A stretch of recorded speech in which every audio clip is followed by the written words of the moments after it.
Yeah. There Oh, it is. SJU. Say it 3 times. We've just been waiting here for like 3 years. Yeah, for people 3 to say years. it. Yeah. All right, so we've got Kenny, Spenny, Biz, Emma, and of course we're talking about Beetlejuice, the long-awaited sequel to Tim Burton's 1988 Beetlejuice. I want to ask you guys, before we even start, fans of the original Beetlejuice before this came out, or is this long-awaited, or like, oh yeah, I guess that movie? So I was raised, as I think we all were, in the era of them making cartoons for children out of films that were not for children. So my introduction to Beetlejuice was actually the Beetlejuice cartoon show, which was basically just Lydia and Beetlejuice get up to hijinks. That show is wild. I watched it with my daughter the other day because she wanted to see it. And I'm like, what? Why did we watch this? Yeah. What is happening? I loved it when I was a kid. Of course we did, yeah. Because it was made for me. So then many years later, I did actually watch Beetlejuice. I think it was among the many DVDs that when I was about 12 years old and started babysitting for my brother, who was 3 years younger than me, my parents would just leave us. It's fine. It was for months at a time. It was a different time, okay? Also, we knew all the parents in the neighborhood. People used to talk to their neighbors. The 90s, what a time. Wild time. But anyway, so that the first time that I saw this movie, I was probably like 12. And I remember being like, wow, Beetlejuice and Lydia aren't friends. No, yeah.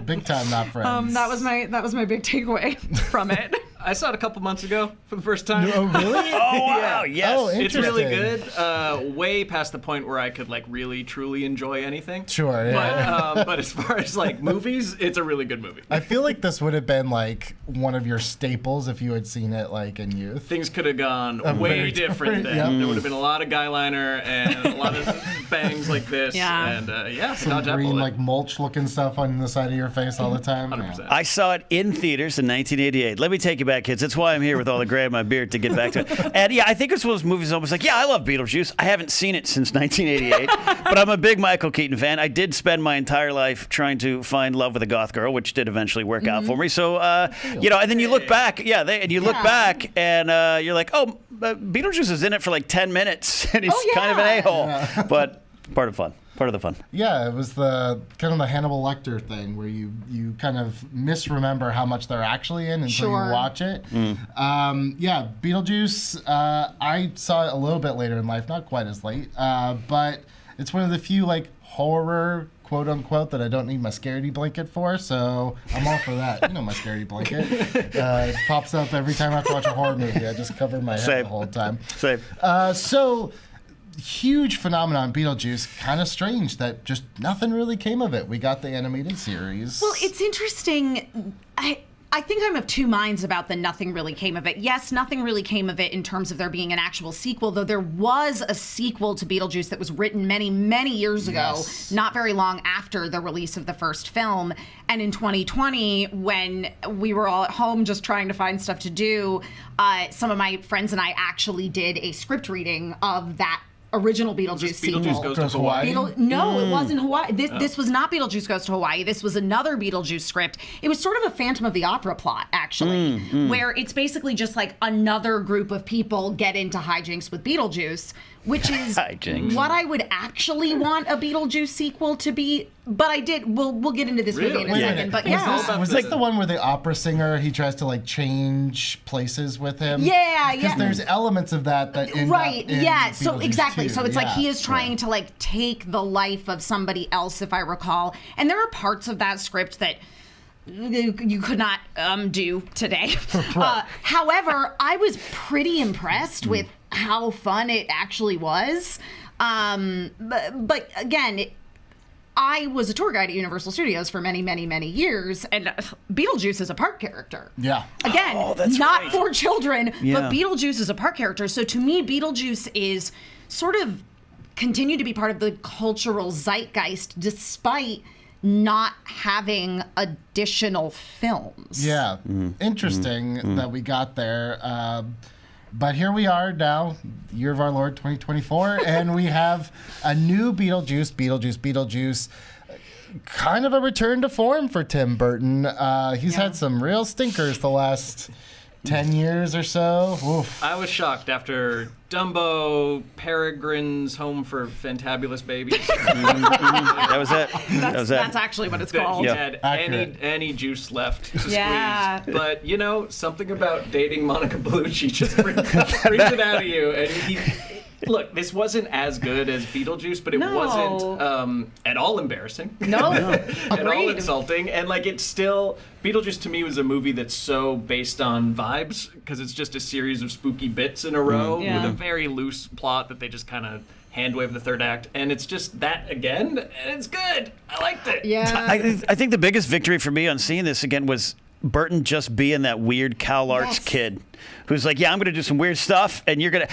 It hit me, there was some younger viewers in the row next to me on their phones, but that's another conversation. I'm sure they're watching. But there was one point when, Shame. Beetlejuice is sitting there, and there's a close-up on his face, and, just green barf comes out, and I'm like... Oh, they need to see this. The youth need to see this. But that is Beetlejuice. And to me, that is what worked about this film, because I'm going to tell you right now, I am the biggest hater of those new freaking Ghostbusters movies. Not the Paul Feig one. Ladies. No, I like the Paul Feig one. You can't bust ghosts with ovaries. Billy and I did a whole episode of his podcast where we talked about how we actually kind of like that movie. No, I'm talking about these new ones where they bring back the old guys, because they're treating it. No, it's not that. It's not that. Your time's over, kid. It's that they are treating Ghostbusters with reverence. And Ghostbusters is about blue collar ghost hunters. This is not a reverent oh my God, the Ghostbusters were so amazing. And what works about this is that Beetlejuice is still gross and weird. Yeah. And correctly problematic. Yes, exactly. He pushes the line, but I want a blanket statement before we get any further. This is a spoiler chat. Yes. But that being said, normally I'd be like, click out, watch us later. No, we need you to watch right now. It's really important. But also, if ever there was a movie we talked about where I feel like you could know every spoiler, it has no bearing. So just stick with us. My favorite gag was the baby. I think I almost choked on my popcorn laughing. Beetlejuice baby scene was fantastic. Hilarious. I loved the scene where he explained his romance with Monica Bellucci, in Spanish, and it was that whole flat. And look, I'm going to tell you right now. Does she add anything to the film? Not really. Does she take anything away from the film? Also, no. I was fine with her being there. I mean, it's interesting that you say that Beetlejuice was the main draw for you, because for me, in the original and this one, it's all about the Deetses, baby. It's Catherine O'Hara, and then I loved how they reused Jeffrey Jones's severed torso. Yes. Yeah. Okay. Yeah, I did too. But can we discuss it? Yeah. Can we dive into this? So let's say this. Kids, if you don't know who Jeffrey Jones is, stay away. Why he was not in this film. Well, I'm happy for you. Google if you must, but there's a reason why he was not invited back to the party. He is not dead. His character, though, we were talking about this before. Beetlejuice is in a weird position as a franchise where it's kind of hard to kill a character off screen because you're dealing entirely with the afterlife. So theoretically, you should see them in the waiting room. So they had a very interesting, and I love that they just kept doubling down, tripling down. That little trachea spurting blood everywhere. We will never, ever see you. I also loved how Delia described his death, and I was like, there is no way that is how he actually died. And then it was. Yeah, and then that was a nightmare Burton's had for years. That's how he thinks he's going to die. So might as well just give it to Jeffrey Jones' character. Plane is going to crash, but then he's going to get eaten by a shark. Yeah, I think story-wise, I liked how they handled it, because you'd have to ask, where is he? The little maquette, the version was a little, the Jeffrey Jones sitting on a plane was a little freaky for me. But I mean, what are you going to do? They found a way to explain it and have fun with it as much as you can. Now, that Alec Baldwin and Gina Davis, also presumably still alive and free. Do we know why they were For now, there's an appeal going on. Why couldn't they be holograms or ghosts waving like I can't Anakin? remember if it was Gina Davis maybe said, she's like, ghosts don't age, so it makes sense that we wouldn't come back. There's no She she had said that, and she had said it in kind of a way that seemed to be a little commentary on aging in Hollywood. But there was also Tim Burton just said he didn't want to do it because of quote fan service. Yeah, I can get behind. I can get behind that too. Is what I was going to say. I think that again, it's like the model miniature still being in the attic, that started to get into the territory of nostalgia schlock for me, but they utilized it so well, and they didn't really dwell on Barbara and Adam. Yeah. So I liked that. I did some mental gymnastics. I just figured like they were never able to move on because they never had a family. Yeah. And then they had Lydia for a time, and then that let them move on to the Soul Train. That was presumably. Right. It was so stupid. It felt very like almost like Men in Black at a certain point, like the same kind of humor. I felt but like you could first do. Men in Black, which was pretty watchable. Peak Men in Black. Peak Men in Black. So you said you watched for Beetlejuice for the Deets. That brings up something because everyone I've talked to that's seen this movie, it's like, this person was the star of the movie. This person was the breakout star. So who is this? To me, the breakout star was Justin Theroux. Oh, yeah. I think Rory was Justin my favorite Theroux. character. You know what, man, excellent use of Willem Dafoe also. Well, he was in a different movie, and I liked it. I loved it. I also enjoyed that one. He was in movie part 2. Yes. I liked movie part 3. Okay. There's 2 sequels in this. Beetlejuice Yes, there 2 are. and Yes. Beetlejuice 3. Yeah. I think Beetlejuice 3 with the daughter and the changing of the thing is a different movie than whatever. I will say this is a Bellucci was very supposed to be. the critique that I think Billy and I had was that this felt like 17 sequels in one. That it was a little Yes. jumbled and there was a little bit of extra. But then when we were thinking about cutting it, if you cut Willem Dafoe and you cut Monica Bellucci, you have like a 75-minute movie. Yeah. So That's not they were very- clearly there that's to not as pad fun. runtime. Yeah. Well, it's interesting for me because I want to say the standout for me was Catherine O'Hara. Yeah. And part of that is because she is what made the first like 20, 30 minutes of the movie. And just credit to Justin Theroux as well. They are the ones that made the first 20, 30 minutes of the movie fun. Like, it takes a little while to get to fun, but you have 2 characters who are having fun right away. I'm very, very tired of the trope of the child who's like, I don't believe this story about my parent that happened to them in the previous movie. None of that could possibly be real. Wah, wah, wah. I don't talk to my mom. Like, I'm tired of that. I would have much rather seen 2 things. I would have much rather seen a Jenna Ortega Astrid who, it's not that she doesn't believe her mom. It's that she does believe her mom.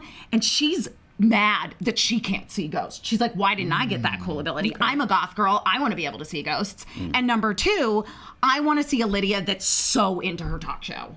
I want to see a Lydia that's like living her best life. You want Lydia from like 5 years before this movie began. Like, Yeah. just I the want show her to, deal. and I want her to like really be on board with Justin Theroux. And so then when the truth serum thing happens, it's like, yeah, I know. You know, like, That's a to common me- like legacy sequel thing. Yeah. Though. It's like every character is traumatized by the thing that they said that they were over by the end of the original Yes. movie, you know? Yeah. Lydia hosting the TV show and being a sellout, to me, I imagine if I had seen Beetlejuice earlier, that would have been my Luke Skywalker can't be old and grumpy now. Like, I was Not a my little, Lydia. She Not was my Lydia. so cool in the first movie that it was kind of a bummer to see her grow into that. But then it's like, okay, if you're Gen X and a goth and you have rich parents but you from gotta New make York, money. you probably turn into like Kristen Cinema or whatever, the Ghost Hunter or something like that. So it was, I get it, but that's someone where I feel like I wish she had grown, she'd stayed as cool as she always was. She was Luke. She cut herself off from the Force with her pills. She did. She did. We all eventually become Arizona libertarians, is what you're saying there. Every Gen X goth does. And go back to the Defoe, the Bellucci of it all. Like, yeah, if you were to put on like an actual deep thinking, critical review of it, like you might think, all right, it's a little bloated with characters. Yeah. But don't you want to sit in a theater and watch Willem Dafoe just be like eating up every scenery? And it was funny too because I was having a debate with my fiance about this after we saw the movie, and both of us were like, "Yeah, we like actually shockingly liked this movie." I went in with very low expectations. You went in like Lydia Deets. Yeah. Trying to. Okay, I got it. Yeah, I went in with very low expectations. Walked away very pleasantly surprised. but we were discussing the Willem Dafoe of it all and the explanation of him being an actor, not actually a detective. And I was he's like, I don't know about that. And I was like, I loved it. And I thought they used the justification just enough. And again, that is where this movie really thrives, is in its restraint. But here's how old we are. We've been talking about everyone besides Jenna Ortega, and you've sort of thrown shade at her, which is a dangerous thing to do, I'm told, on the internet. I like her. I'm just saying she could have had fun from the beginning of the movie, and she didn't need to wait until she was in the underworld to have fun. She's like the reason this movie exists. I think she's like, look, I do think that the mother-daughter relationship and the way it played out was a little tropey or a little, not half-baked, but it wasn't bring anything new. And yet, like, I thought she fit seamlessly into the cast and totally held her own with Winona Ryder. She was great. I'm just saying I would have liked her story to be a little more fun from the thing get-go. Because it was like with that and then the boy and everything, it felt very like CW-ish almost, and then it's like, but it's Miles, or it's Millar and Goff who did all of Smallville, so it's like, this is very CW. But you brought up a good point.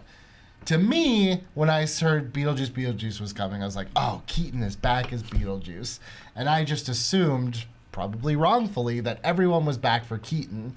I don't think I quite estimated correctly how much Jenna Ortega is a rising star. And in fact, we had our buddy Mark Hoffmeyer, who does By the Numbers, run a couple numbers for us, kind of the star power, the tail of the tape between... well, before we show this, can I ask a question? Just pull the table. Yeah. Who do you think is more famous, Michael Keaton or Jenna Ortega? Just person on the street. Do you know this person?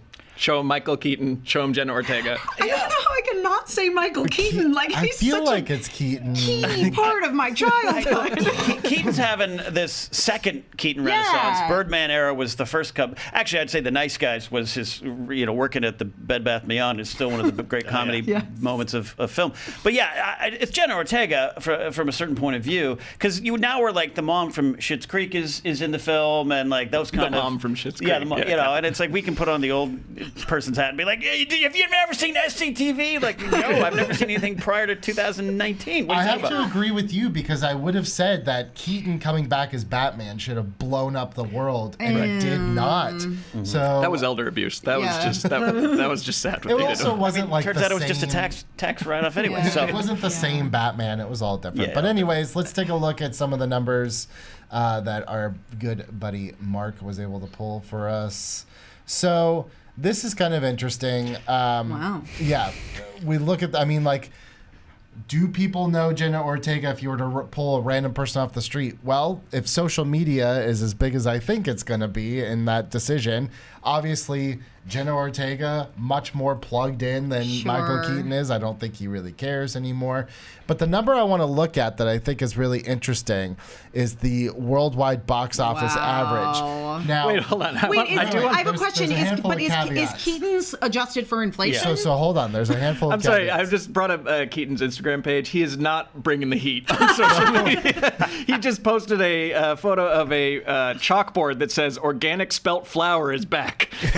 I don't know. That seems like all the dads need to learn from Kyle MacLachlan, who is unbelievable on TikTok and Instagram. Oh, he's doing the boomer thing where he's taking video of the television of CNN. That's such a dad, because he's just standing he just needs to have a viral dance break out from his show. The bat dance, if you will. Let's put up the graphic one more time. I want to look at the worldwide gross. So these are wide releases where they are both one of the top billed actresses. Mm-hmm. Obviously, she was in like Iron Man 3. We're not counting that because she was an extra. I don't even remember that. Right. But what's interesting is when you put all of these are averages. So what does an average starring blockbuster by one of these two put out? He's got 43 in there. She's got 3 films where she's top billed, and on a long enough timeline, she's going to solar eclipse this guy. Mm-hmm. But wait until she does Mr. Mom. Right. Yeah. But she does multiplicity too. I like pizza. Yeah. What does the little thingy in the corner say? Uninflated or inflated? My eyes aren't good enough to read that. Uninflated. Uninflated wide releases only. Look, I think the big takeaway from this is that Jenna Ortega is going to be a massive star going forward, and she puts butts in seats. I was trying to find the stat, but they did some polling at the end of I think it was the people that do the cinema score. 25% of the people that were polled were there just to see her and Winona Ryder together. I mean, that's a big stat, Did you say Winona like she's a Judd? What is it? Winona. What? Who's the one that stole? Her. Okay. Yeah. Winona. You shall not besmirch her name, sir. She was fighting capitalism. Yeah, exactly. No one gets hurt. Jenna Ortega is a mega star, and I feel good about her future. I saw her Letterboxd 4 favorites. She had Barry Lyndon in there. What kid pulls Barry Lyndon out of their back pocket? Well, one of the greatest. Is she a kid? How old is she? I don't know. Okay. 21. Your own tale of tapes. I know. I was focused on the 73. I can't see it. Yeah, you're angling more towards 73. One of the great revelations was her in the press tour with her and Winona, becoming so close, and the cinephile aspect of it. That's right. And then Winona was taking shots obliquely at the Stranger Things cast, where she's like, "It's nice to work with somebody who likes movies, like kids that actually know what they're talking about." That's funny.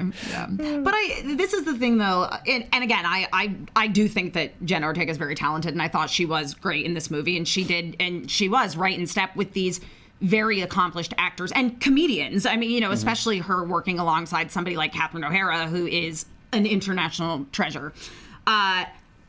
Keaton still got it, man. He was so good as Beetlejuice. Yep. Yeah, I was like, damn. Yeah, and like we said earlier, unapologetic in the way they approached it. Not that they were, they pushed up against the barrier of what might be acceptable, but they didn't cross any lines. It was just fun because that's the character. It was great. That's who he is. He was a bad guy. He was great on the cartoon. He was a nice guy in the cartoon, but the movie. And there was a lot less groping than the original. Yeah. He didn't grope anyone. Well, he did inseminate someone against their will. Oh, that's true. If you put it that way. That was a dream sequence, again, right? We're pushing boundaries. Yeah.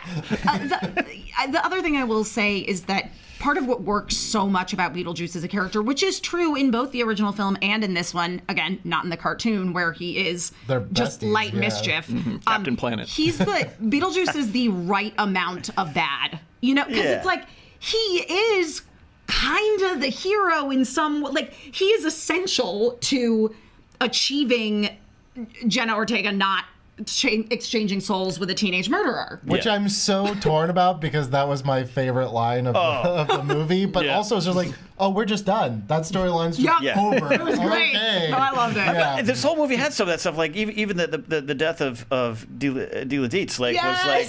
What? Wait, what happened? Like, okay. But I kind of like that. You cannot go to the bathroom after about 45 minutes into this movie, because things happen so But the plot fast. doesn't matter. It's just vibes. It's just goofs. Vibes. It's just fun. And Beetlejuice is like, even though he's only in, 20 minutes of this film and 17 of the original, he is the hero, at least the thematic hero to me, because I think that these movies are all about how even death is no escape from the boredom and banality of living in the suburbs and just being a human being. Like, even in death, you're waiting in line. And Beetlejuice is the escape from that. He's the unrestrained id that gets us all to party and sing Deo and stuff like that. So even if he makes mistakes sometimes, like he comes away being the hero of all. Cracks eggs to make that omelet is what you're saying. Yeah. Okay, I like that. We have some comments here. Holdy says, I watched all of Seinfeld since SJU died, and I feel like I understand Spencer completely now. So maybe you get what this. I'm not dating a high schooler. So Jamie said, except for the actors' ages, this felt like a movie that could have come out in the mid-'90s alongside Judge Dredd and Cutthroat Island. You know why? Because it was shot in a real place. Yeah. With real sets, and they didn't have a ton of CGI. I'm sure there was some CGI. But no, they did a bunch of practical stuff. Yeah, and a lot of stop motion. I think a lot of it was stop. Yeah, I was going to say it was stop motion. And just like its point of view, like they're making fun of therapy talk. Like that was so 90s. Was like the Justin Theroux ponytail guy was a stock character in every 90s movie. Like the stepdad who's like new agey. Like fuck that guy. Well, even the ghost boyfriend is stuck in the 90s, right? That's when he died. So I love a good Pixies reference. It was all there. I loved Bern Gorman also as the local priest. The drunk priest, yeah. Oh my God, the scene where they have just buried Charles Deets and he's like, he drolls on and on and on about something to Delia, to Catherine O'Hara, and she's standing next to me. He's like, he's passed into the great beyond. Yeah, the Elysian fields of her, May his eternal soul rest. And she just goes, what? So good. My favorite part of hers was at the end when she's clearly talking to her happy nothing. Yes. She's like, look what happened to me. Yes, it's terrible. Yeah, there's just, I think you're right. It's a movie full of gags, and they're funny gags. What can you say? I did look up, so, for many years, the kind of what people were saying was going to be made was Beetlejuice Goes Hawaiian. Right. I looked into it.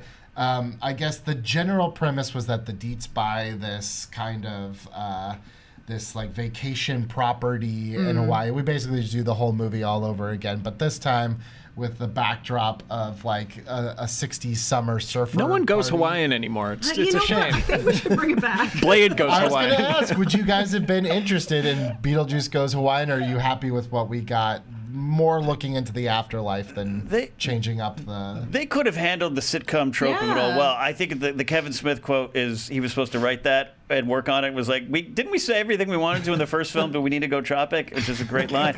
I would trust Burton to do it in like you said, making fun of the bureaucracy in the suburbs and therapy. He would have found a way to do it right. Yeah. But I don't know. In the mid-'90s, it could have been a different time for that film. Yeah. Yeah, it's just surprising that they didn't even try, I guess. The good thing about Beetlejuice is that sometimes you bring back these legacy characters, and even with makeup, like diehard Kiss fan here, I can tell the difference between 70s Gene Simmons and 2024 Gene Simmons in that makeup. Michael Keaton, though, looks pretty... He looks great. He's supposed to be a decaying corpse. Right, yeah. That's kind of so Kiss in a way.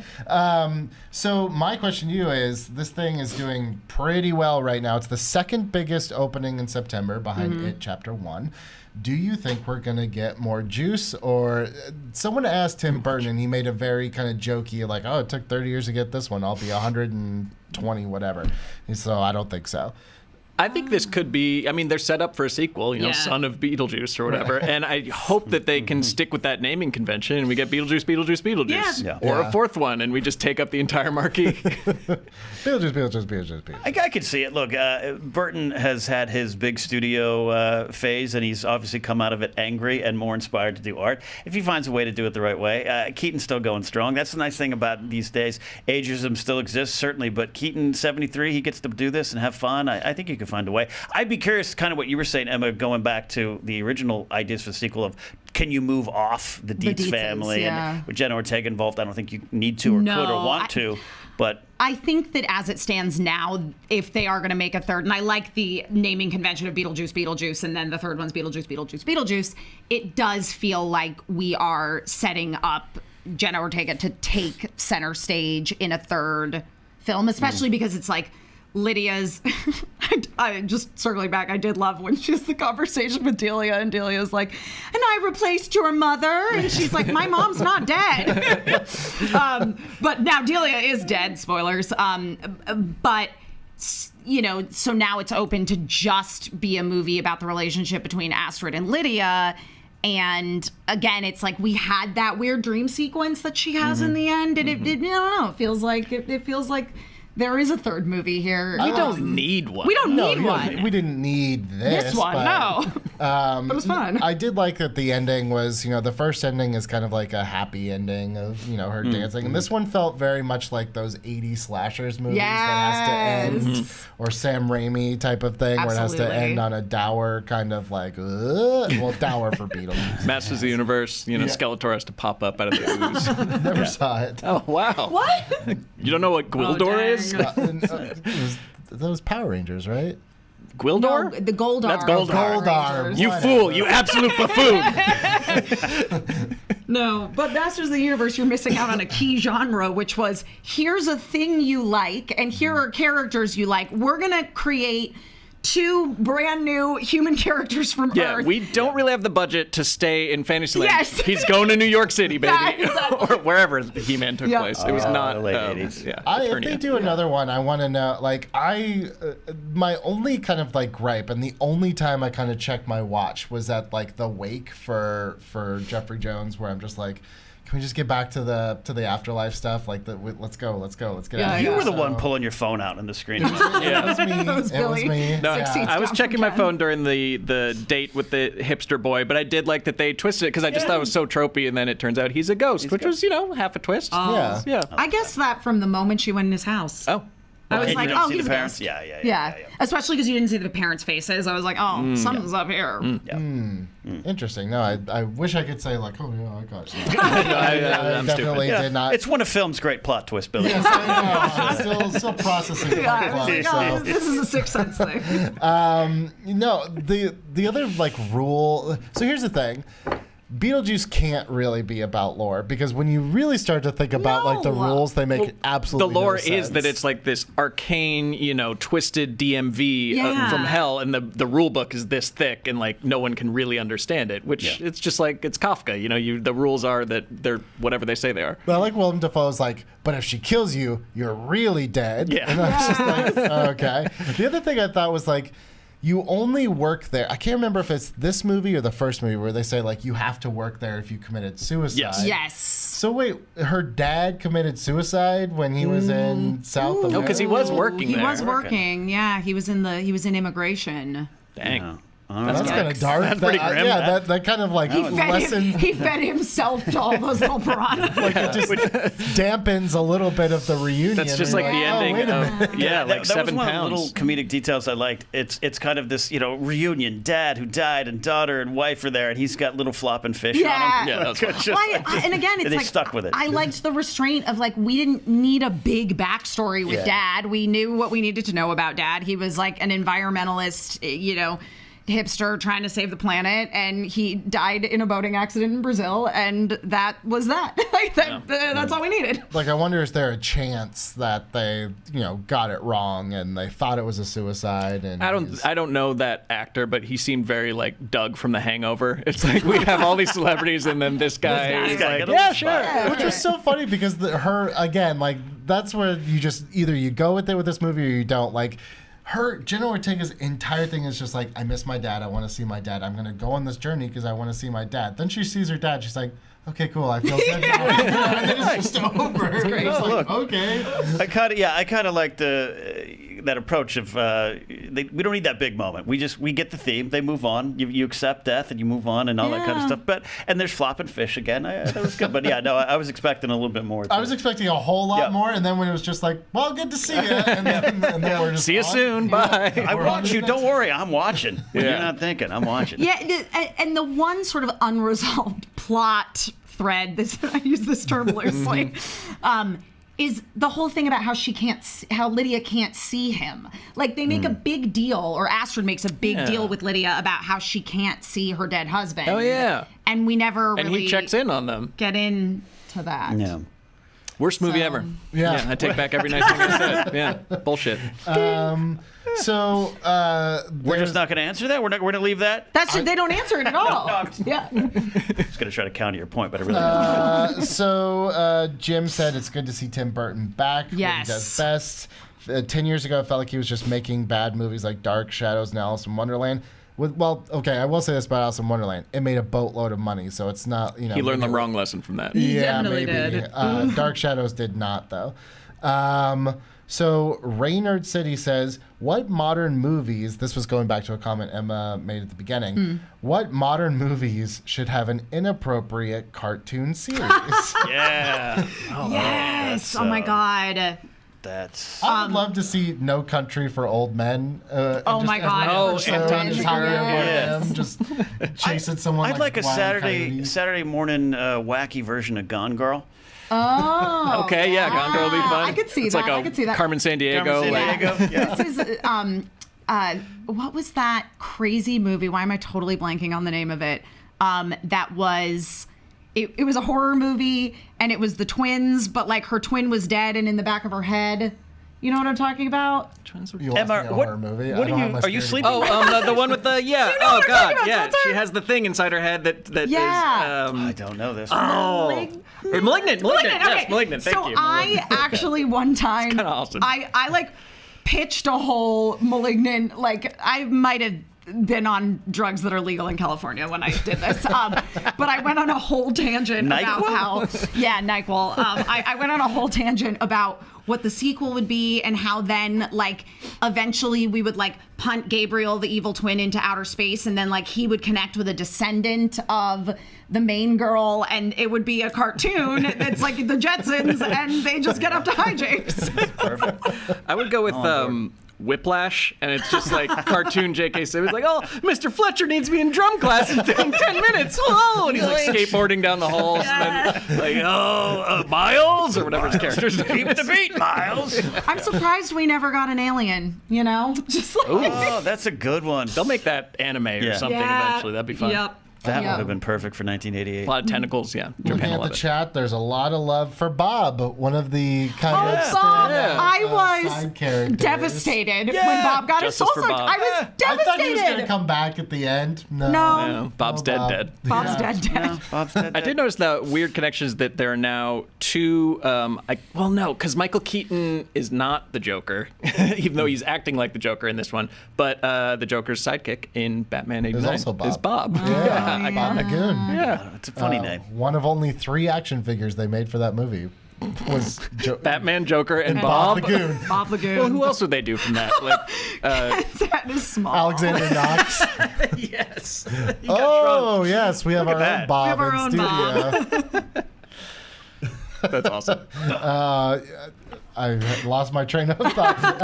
Let me look at my script. Someone mentioned action figures in your mind Yeah. when I know. Toys R Us. Yeah, I just don't want to be here anymore. Okay. One thing though, so Beetlejuice, obviously this movie's doing, like I said, is doing really, really well. Yeah. Brings up kind of a bigger conversation about legacy sequels, which we've been getting a lot of in the last few years. Comedy tends to be a lot more hit and miss. I pulled some Rotten Tomato scores. Dumb and Dumber 2, which came out about 20 some odd years, was a 30% Rotten Tomatoes. Anchorman 2, even though it's not as good as the first one, still had 74%. There's, Yeah, look, throw out Rotten Tomato scores for comedies because they're usually Sure, not but right. I mean, like, these are fairly accurate. Zoolander 2, 22 was tough. awful, whereas Bill and Ted Face the Music, 82. People like it. So what makes Mixed bag. something, like, I guess, what makes a legacy sequel work as opposed to it just being, a Dumb and Dumber 2? Well, they're not trying to do the exact same beats as the first movie. They are paying homage to them. And again, it's like we get the big dance sequence at the end of the movie, which is akin to when like Beetlejuice makes all the grown-ups sing Deo at the dinner party. Like, I thought that they hit the right beats. And again, they didn't treat this with reverence. They weren't like, Beetlejuice was just misunderstood. Like, they were like, Beetlejuice is a gross weirdo and he's barely in the movie. Yeah, they didn't have Jenna Ortega find like a striped suit. Yes! yet and be Oh like, my God! Deo! That's what I was literally afraid this movie was going to be. That was When they why. sang Deo at the funeral, and you're like, Oh no! Yeah. But then, like, it was a children's choir, and I was like, this is kind of funny. Yeah. And then Vern Gorman started talking, and all was well. Carl from Janelli. I think with comedy, look, it's like recurring characters. They're great, but if you can't take them to new areas or explore new things or modern themes, it becomes two guys, Chris Kattan and Will Ferrell, dancing at a bar. And it's funny, but that's all it's repeating. I think a lot of the Zoolander stuff, you're going to the well where this is where I do trust Burton for big studio phase that he had, and maybe had a lot of missteps. The dude is a weird artist that ate a lot of hamburgers up in Valencia in the 80s, who just wants to try new things and pay the respects when you need to, but take Wait, it I'm to. sorry. Can we? Can we go back to unpack that metaphor? Cal Arts. Oh, There's a place next to it called Hamburger Hill that has all the fast food joints. And that's where he and Paul Rubens probably ate a lot of Whoppers. But that's who he is at the core, and he got back to this. Yeah. And that's what I loved about it. And that's what's different to me than some of the other ones, which might have good ideas. Yeah. Dumb and Dumber, let's do another one. But comedy, laughter's from surprise. Yeah. Yep. Can't tell the same joke twice. And they spent the money in a smart way. Again, it's like they didn't try to CGI everything. They went, yeah, we're gonna basically do the better version of what we did in the 80s rather than trying to just do it all on a green screen. Yeah. Sadly, that was probably more expensive than doing it all on a green screen these days, but like Tim Burton gets to do that. But you know what? It was worth it because it was tangible. Yeah, no, and obviously there's a lot of talented VFX people out there, and there's wonderful things done, but I think we've all kind of felt that malaise of what a lot of the big modern things can look like now. Yeah. Or even something that's technologically advanced as the volume still looks flat in a lot of Marvel and Star Wars shows, and I think we can admit that. But this again, this is an artist. This is Neil Scanlon coming in and making actual designs, and those are flopping fish. I'm obsessed with the flopping piranha fish today, I guess.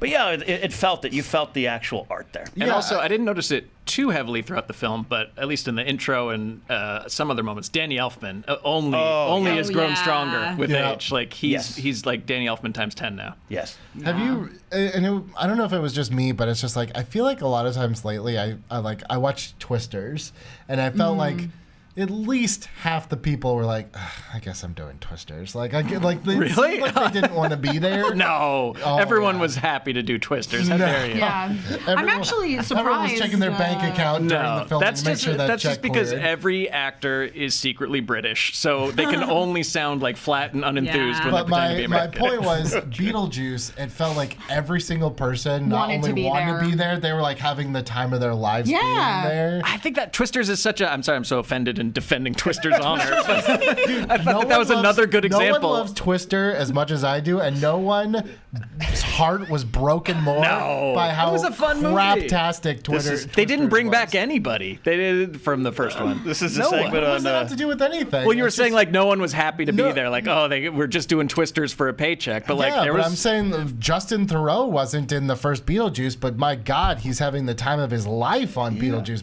Yeah. I mean, look, I think he has a good time in his life, regardless. Sure. I'm actually shocked that Glenn Powell was not in this film, given Glenn Powell's track record of being in sequels nobody asked for 20 years later. But we're very good. I'm sorry. Maverick was great. You named your child after that movie, the sequel to Top Gun. And then, Twisters was super fun. And Glenn Powell's a delight. How dare you? He's a delight. I love Glenn Powell. This is not a knock on Glenn Powell. Welcome back to Spenny, Kenny, and the Biz with Emma. We got a fight brewing out here. Dig. 2 rounds over Twister. Yeah, we'll either take this offline or I'll set up a whole new stream where we will just debate Fight about Twisters. I'm ready. My God, my heart was broken. Let's take a look real quick at some... They shoot fireworks into the tornado for YouTube. No, I am too old to like things ironically. There was heart and there was... He took her to the rodeo. What's more authentic than the rodeo? Billy in his car afterwards just listened to Van Halen's Humans Being over and over with tears. Screw yourself down and just be like, oh, He had a special truck. He had a Dominator. That is off market, and I guarantee you it did not work as intended. Still real to me. No, it didn't. Do you want to go chase tornadoes with me? No. Yes. I'm a big fan of Reed Timmer. Let's go. Or just how Glenn Powell just shows up whenever the plot needs him to. He's like, hey, I just found you. Nothing wrong with that. Okay, sure. Let's put up a list real quick. Wait, before we go on, I wanted to, because I saw that Brad Pitt executive produced this movie. Plan B, yeah. Ken, how old is Brad Pitt today? Oh, my God. He's got to be close to 58, 59 now. I don't know exactly. You're slipping. You're You're slipping. It's been a while. I'm not drunk enough He used to to know his age. exactly to the day how old Brad Pitt was at any time. I might be, Let's see. maybe I'm Team Angie these days. Yeah. He's 60. Wow. Well, that's close to 58, 59. I'm trying to do the But math. the party trick was that He it could was do it to the within day. a week. Down to the day. So looking at some of the Wait, legacy... we need to double check. Does he turn 60 next week? You know what? Fuck this structure. Let's talk about... what's going on? I was just saying, does Brad Pitt turn 60 next week? Because then No, it's actually December. So we're close. We're close. I was going to throw up a graphic. I tried 4 times to... No, throw the graphic up. We made a graphic. No, I don't want to put it up Legacy because... sequels. So I don't... Okay. I realized as we were talking, I think this is not entirely inclusive and accurate, but because it only has Force Awakens, which I know if you put Last Jedi and Rise of Skywalker, it's somewhere up there. But that's a legacy sequel. Yeah. It's a sequel to a legacy sequel. Yes, these are like These are the first These are out the of the first. gate. the first Yeah. dip in the toe. So, look, I don't know where Beetlejuice is going to fall on this scale, but It's interesting. Some of these I did not think would be very successful. I don't think Terminator Dark Fate was as successful. Which one is that? Is that the one with Mackenzie Davis? That's the one with Khaleesi, right? No, I thought that was Genesis. Oh, Genesis. I think Dark Fate is the one with Mackenzie Davis as the Terminator, and you know what? I liked that one. I will say that one wasn't terrible, enjoyed especially it. compared to Genesis. Yeah. It made 261 million worldwide. That's a chunk of change. Surprised but delighted to see Blade Runner 2049 on here, because if you have not seen Blade Runner 2049, it rules. Yeah, but they spent a lot of money on that. They did spend a lot of money on that. I would love to see the bottom grossing legacy sequels, right. just out of curiosity. Yeah, can we whip that up? Yeah, I'll whip that up real quick. Right on the spot. Yeah, we have our laptops. But these are all good. The ones that made money are all good enough. Like that's why I want to see the bottom ones, because it's like, oh, that's bad on some people's graves. I say that Kingdom of the Crystal Skull is good enough. I love that film. This side I of the love table, it's gonna indictment on Listen, 1950s moral panics. I recently worked with one of the stars of Indiana Jones Kingdom of the Crystal Skull. I believe she made her acting debut in that film. Her name is Squirt. She's a monkey. Oh, nice. Yeah. Yeah. So that's my claim to fame, That's a good everybody. clip. You should just walk off into the sunset and retire on that one. Okay, so I asked if anyone has any questions, and now people just want Spencer and I to Fight about Twisters? Anytime. Yeah. Anytime, any place. We'll be in the parking lot afterwards. I'll put you in the suck zone so fast. You don't know what hit you. That movie is Trapped in the Suck Zone. We get some hot takes from Billy Biz coming right Who would away. be the worst person to narrate your life? That's an interesting question. R.I.P. to James Earl Jones. But he would be amazing to narrate your life. Well, he'd be so depressed, just like, really? Again? he would just be judging you the entire time. And yeah. Oh, yeah. The worst person to narrate your life. If, like, you have to hear it, too, like... Yeah. That's I don't know. I mean, I guess it's like inner monologue, like I think maybe like Martin Short as Jiminy Glick. Like, does it really gonna have another donut? Really? How about Martin Short as Frank Egelhofer? Yeah, from Father of the Bride. That'd be pretty bad. Yeah. I don't know. I'm trying to think of like whose nails on it. Oh, Charlie Day. I can't stand that guy. What? No. What? You throw this that'd be pretty 3-2 funny, fastball at Charlie Day's head? What? No. Charlie Day ruined Pacific Rim for me. The Pacific Rim sequel that with no, he's in the first one, right? Oh yeah, yes he was. He was in both. Yeah, isn't it him and Bern Gorman that are the kaiju scientists? I would say Charlie Hunnam doing an American accent would be the Charlie worst. Hunnam doing an American accent. The worst That's narrator. Welcome to he went to the drawer to pull out a That's like spoon. Gary Oldman in Dark Knight. All of the was in the vault were mocked bills. Yeah. Like he's trying so You should also hard. see Gary Oldman in The Beekeeper doing a Southern accent. Ooh, I've heard It's that movie wonderful. actually rules. I've heard Beekeeper is awesome. I don't know your taste now. Well, me and the bees. There's certain things that are just between me and the hive. And if you cross the hive, I'll kick you right in the gobber. That's my answer. That's my answer. It's My Jason Spencer. Statham. It's Spencer Spencer doing J. Jason Gilbert. Statham. Yep. Okay, this one is from James. This is a weird overshare. My mother hates Tim Burton because he doesn't comb his hair. Are there any directors who you hate for petty reasons? Oh, I hate for petty reasons. I don't like that Christopher Nolan has an accent and his brother doesn't. And it they were really raised American doesn't matter. Yeah. Doesn't matter. American. Doesn't matter. Choose I hate one it. side. It's a petty Choose reason. a side. Yeah. I think I don't like that he wears a suit every day. I too. think my petty reason. I feel like my petty reason for not liking Christopher Nolan is just that like everybody treats everything he does with this insane reverence, and like his movies are fine. Wow. Today we learned that Emma Yeah. Fyfe hates reverence. nothing is sacred. Everybody, we just gotta have fun, all right? Okay. Here's the thing. This is gonna be my hot take. Okay, so I do like The Dark Knight. That's the one Christopher Nolan Batman movie that I do like. And the thing is that people are like, it's so good because it's gritty and real. No. That movie is just as intentionally stylized as any of the Tim Burton Batmans, and that's why it's good. I agree with that. Okay. Yeah. I agree with that. Sure. Go off. I just like. I mean, we're not going to argue about personal. Like, he's an original filmmaker, gets a ton of money to do what he wants. Like, go off. I don't like him because he doesn't have a cell phone. I find that very annoying that he's very public. Like, I don't own one. And like, yeah, because you probably have 6 assistants who have cell phones, and they're doing all the work for you. What do you do in an emergency? He says, "Hello, help, please, Agador, Spartacus, help, please." Is it he or Bradley Cooper that doesn't let anyone sit? Who's the not? Oh sitting? yeah, there's the person with no sitting on that sitting. set. That's an annoying one. That annoys me. Yeah. That annoys me. Yeah. David O. Russell, I mean, he's just a jerk. Yeah, It's just a jerk. Yeah. Including punching him is still one of the great moments off film. But as far as Burton's hair, like I understand it, but like in honor of the late great John Schnepp, men who just let their hair go. Yeah, my hair's I cool. feel like it's not as crazy looking at the press tour for this movie. It's sure not. he's taming it Yeah, a it's little not bit, as but he wild. used to be like Well, Marcus. Monica's calmed him down a little bit, you know. Yeah. I mean, I think that's like a trademark of Tim Burton. He bagged Monica Bellucci I with that know. hair. I mean, come on. Did they meet on this movie, or did he put her? No, he in? put her. No, he put her Oh yeah, why would you not put your hot girlfriend in? Yeah, this? I mean, he She's has a so track hot. record of doing that, going, helling up on Like that or was Lisa all I Marie. could. That was truly all I could think in the scene where she was reassembling herself. I was like, "Damn, she is so hot." Even in like 12 pieces, Yeah. you know. I mean, let's also give Danny DeVito his due. Oh my god. Yeah. He looks great. He looks great. Loved it. Perfect casting. Yep. For sick little drinking. bug man. Like oozes. Great. Yeah. Could I offer you an egg in these trying times?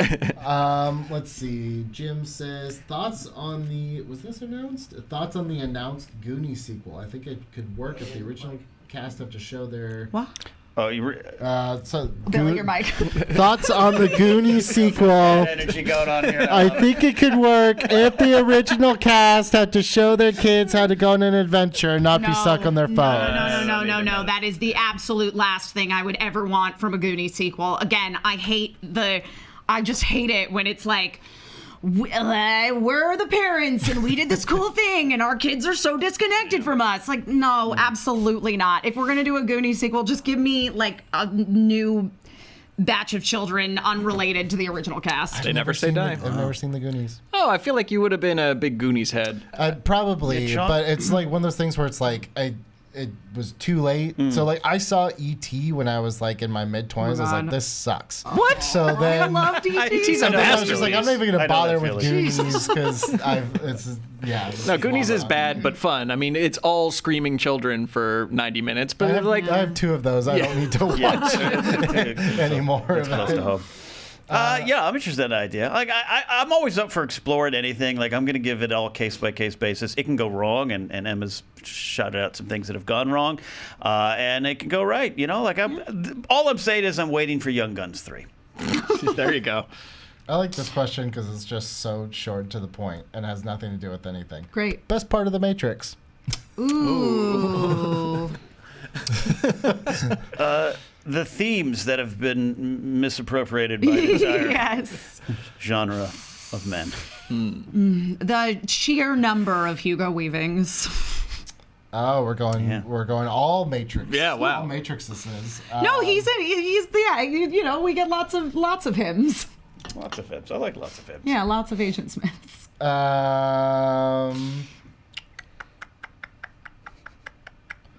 I mean the Have we told Billy the show started? the lobby stuff is cool. I mean it's Yeah. Here's the thing about the Matrix, like the more and more we see like real world mass shootings, it becomes a little less cool to be like, yeah, Trench coats guns, and cartwheel lots shooting, of yeah. guns. You're like, okay. But I mean still I think the final fun. scene where he hangs up the phone and flies into the sky and then like the Matrix breaks and they play Rage Against the Machine. That's like a top 10 movie ending, and it's like, here we go, which is what made Matrix 2 and 3 only more disappointing. I like but Matrix I thought it ended on such a high note. I was psyched. all right. Well, any last Beetlejuice thoughts getting back to what we were talking about? It's good. I liked it. I had a ton of fun. There's always going to be some weird decisions. There's all going to be something that you might go, oh, okay. But I really think Burton returned to form. I'm going out on that. Yeah, I agree. Tim Burton still knows how to have fun, and it's really nice to see. Yeah, it restored my faith in Tim Burton. Well, he's on probation. He's on director probation. Yeah. Now. He's worked his way out of director jail. And Michael Keaton still has his fastball. And, it's good to have fun, zany comedies that don't take themselves too seriously again. I do think this will be in the Halloween rotation when you just want to throw on a fun movie while you're putting your decorations up or while, kids are trick-or-treating. Spencer, do we want to talk about Joker? I'm so used to spelling things as my kids can't understand. But at least half of our audience can. Keep them dumb, Billy. Keep them dumb. We'll be back for Joker 2 at least. We want to come back anytime there's a big release or we feel like it. So Joker 2 definitely qualifies. Folie à deux, I believe. Folie à deux. I did see that preview for this film. Yeah. Okay. Yeah. Oh, just the preview. Okay, you didn't see a preview screening. No, I haven't seen a preview screening. Yeah. I am going to a preview screening, not of that, for something else later today. Can you tell us what it is? I think so, because we're going to have interviews up. It rhymes with Schmansmormers. Schmansmormers. It needs the schmai. Schmansmormers, fun. Well, I don't think we'll be back for our Schmansmormers live stream. But yes, we do want to come back. We do, when these big releases come, we want to come back, do live streams, and talk to you guys. Maybe bring back some old bits. I don't know. Bits could happen at any time. Bits could happen. Bit breakout anywhere. Bits can never protect yourself. Bits can break out. But it is imperative. We'll just be very blunt. You got to watch this video. You got to tell everyone to watch this video so we can make the case, hey, you guys want live stuff again. Yeah. Here's what I would do. Go to like an Apple store. Bring it up on steal all the machine. Oh, right. Yeah, bring it up on the browser. Yeah, bring it up on every browser. Fine guerrilla marketing. Yep, and then just minimize and walk out. So if everyone does that at Apple stores across the country, I think we'll be in good shape. I think I can make a good case for bringing back live streams. Yeah. I've had a lot of fun. Kenny, Spenny, Emma, Biz, thank you guys for watching. We'll see you Joker time, whenever that comes out. I don't know when it comes out. Bye, Bluey Bingo.